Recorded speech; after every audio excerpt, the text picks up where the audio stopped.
बिस्मिल्लाहिर्रहमानिर्रहीम। अस्सलाम वालेकुम। मैं हफ्सा अली अशरफ और आप देख रहे हैं JNN news.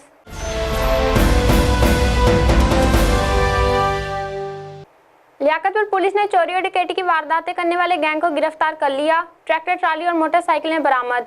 DSP Liaquatpur Aslam Khan की मीडिया से गुफ्तगू। मज़ीद तफसीलात जानते हैं अबू हुरैरा से। थाना सिटी लियाकतपुर और थाना तरंडा मोहम्मद पनाह पुलिस ने चोरी और डकैती की वारदातों में मुलव्वस 10 मुलजमान को गिरफ्तार करके कार, ट्रैक्टर, ट्राली, 8 मोटरसाइकिल, नकदी, जेवरात समेत असला और लाखों रुपए मालियत का माल मसरूका बरामद कर लिया। DSP सर्कल लियाकतपुर असलम खान और SHO थाना सिटी शबीर जोड़ SHO तरंडा मोहम्मद पनाह अशरफ ने प्रेस कॉन्फ्रेंस करके तफसीलात से आगाह किया। इन्होंने कहा, जराइम पेशा नासर के खिलाफ कार्रवाई का सिलसिला जारी रहेगा। पुलिस ने बरामद किए गए मोटरसाइकिलों की चाबियां और माल मसरूका असल मालिकान के हवाले किया। शहरियों ने पुलिस की कारकर्दगी को सराहा। Abu Huraira Alvi, JNN news Liaquatpur.